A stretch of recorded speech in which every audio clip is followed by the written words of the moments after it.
everyone, and welcome to season 2 of Tea Time Thoughts. I'm so excited to have all of you, and I'm very excited for the season. I've planned out a lot of really fun discussion topics for us, and I'm especially looking forward to this episode. So while I drink some raspberry and strawberry tea, and you guys perhaps drink something at home, I'm going to tell you about the story of Guy Fawkes. Now, most of us might not be super familiar with Guy Fawkes, but if you have heard of him, you might remember him as the creepy masked man from V for Vendetta, or maybe you're thinking of Guy Fieri, because honestly, I might slip up on that a couple of times. But if you haven't heard about him, then you're in for a treat, because the story gets explosive.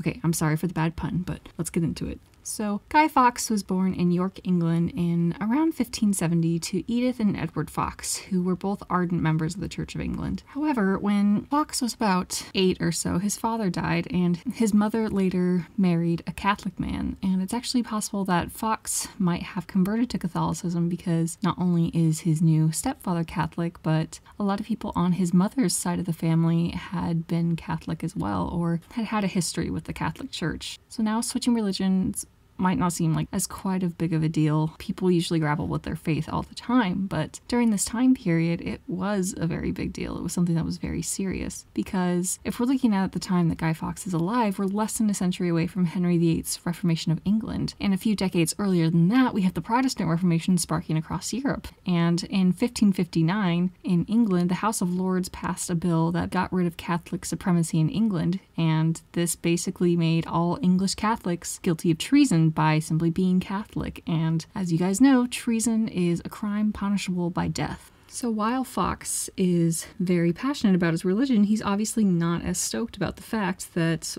by following what he believes to be right, that he could be killed for it. And it's a very dangerous line to play, to be Catholic in England during this time. But after his schooling and a brief job as an assistant for the Viscount Montague, after which he was fired because he and the Viscount didn't really like each other all that much, Fawkes decides to go to the military. And so he figures it's a safe bet, and he sells his estate that he inherited from his father when he was a boy, and he travels to Spain. Spain is one of the main Catholic powers in Europe at the time, so it's a place that's going to be safe for him to be. And he can also find people there that not only are Catholic, but perhaps don't like England as much as Guy Fawkes doesn't like England. So while Guy Fawkes is in Spain, he joins the Spanish army in a fight against the Netherlands, and he actually became a junior officer, or alferez, and he was later actually recommended to become captain in 1603. However, during that same year, Queen Elizabeth I of England died, and James I, or Sixth of Scotland,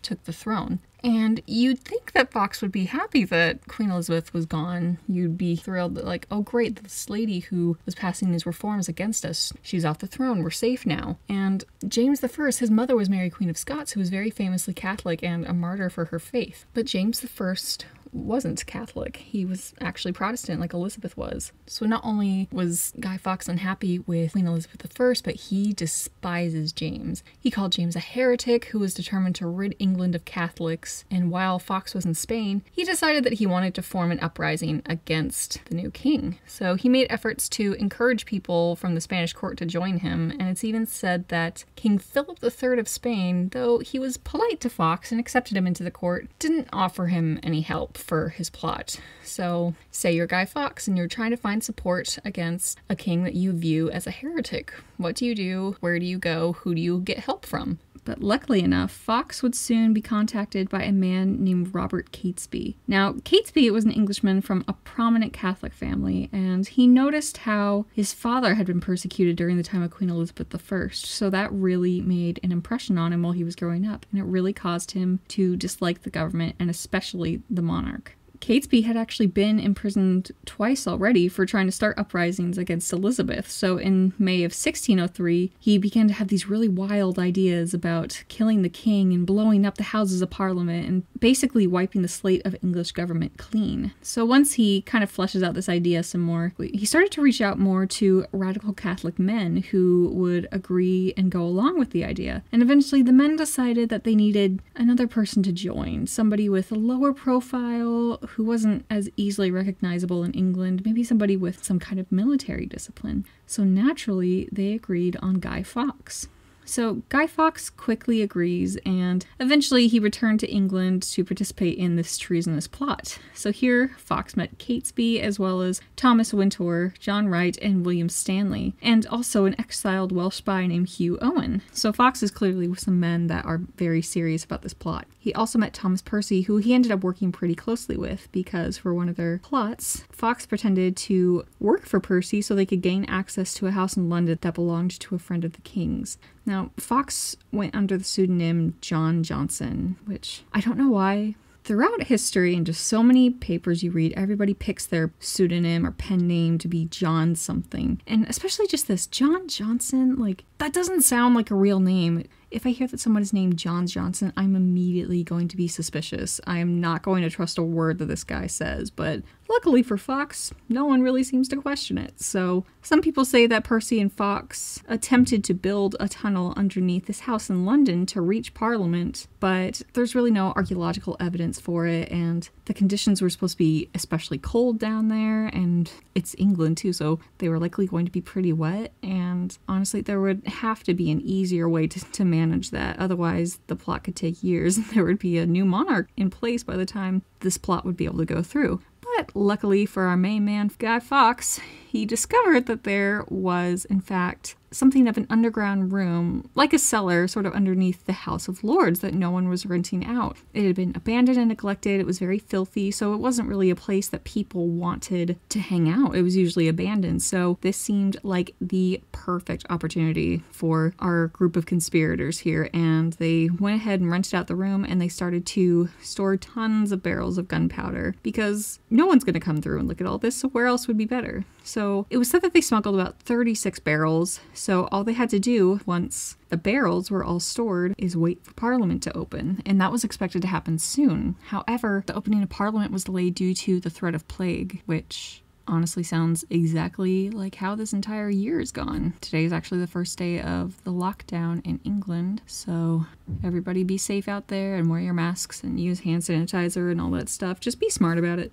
So anyway, Parliament gets pushed back, so the date for Parliament to open is pushed back to the 5th of November. So Fawkes had some spare time, so he figured why not recruit some more people to help from overseas, but this adventure abroad that he takes might actually have been a mistake that would cost Guy Fawkes his life.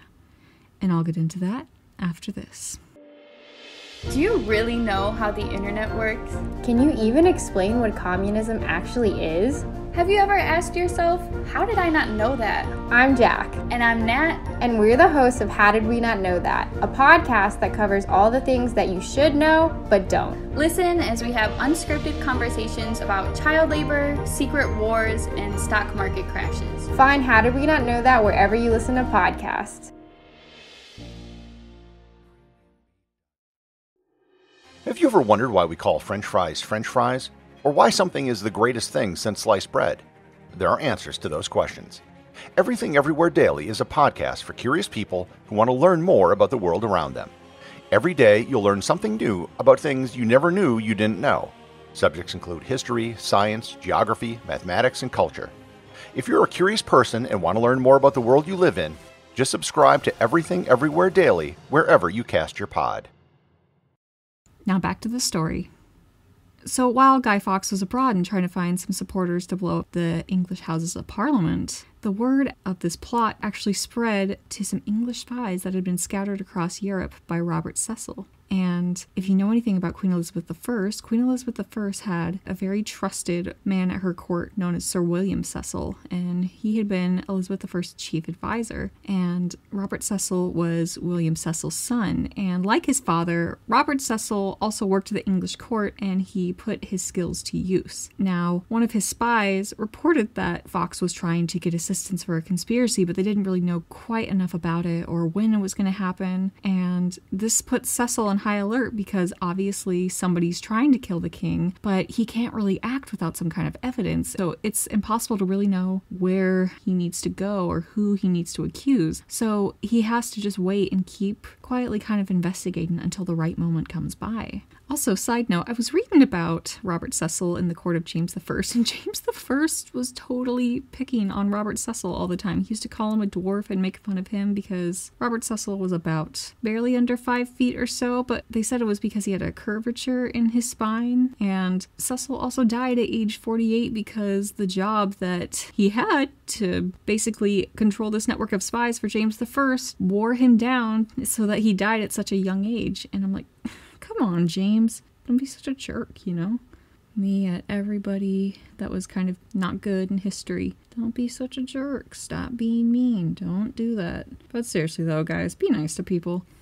Anyway, so Guy Fawkes actually returned to England in August of 1605, but they found out that the gunpowder that they had stored was actually somewhat rotted. They had to replace all of that, and that was a great deal of work because that's 36 big barrels of gunpowder that they have to transport, and transport it secretly too. So once they finally managed this, they stuck a lot of firewood and things in front of it to kind of help cover it up. And they also continued to develop their plans in more detail. So they had to figure out who was going to take the throne after James I was killed, because they assumed that they would also kill the Prince of Wales in their attack on Parliament. So they decided that James I's daughter, Princess Elizabeth, who was only 9 years old, would be the one to take the throne. They intended to kidnap her after the assassination and raise her as Catholic, with presumably Catholic regents in her place while she was too young to rule.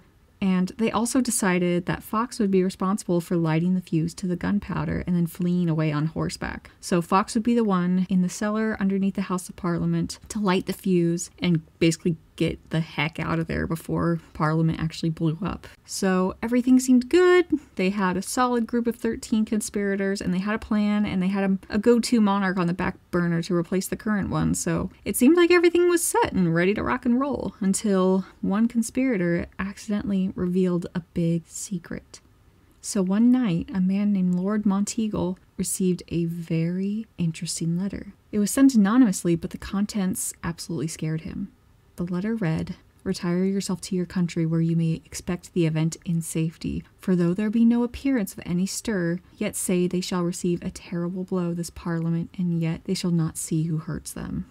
So if you're a betting man, you'd probably guess that something's about to happen in the House of Lords, and somebody who was a conspirator must have sent Lord Monteagle this letter to save his life. They guess that it likely could have been his brother-in-law, Francis Tresham, but regardless of who it was, Monteagle knew that he had to do something about this immediately, so he rushed to Whitehall and he showed the letter to Robert Cecil, who now finally had the evidence he needed to go after the conspirators. He finally had evidence that a plot was actually going to take place. So he shows this letter to the king, and Monteagle ends up getting a nice reward of £500 and a decent chunk of land to reward him for his loyalty, which £500 might not seem like that much to us now, but that was a very nice fortune to help kind of set you up. So King James then ordered a search of Parliament, where Guy Fawkes was then caught red-handed, matches around him, and barrels everywhere, and so he was arrested. And they say when they first captured him and asked him who he was, he said his name was John Johnson. Again, first red flag.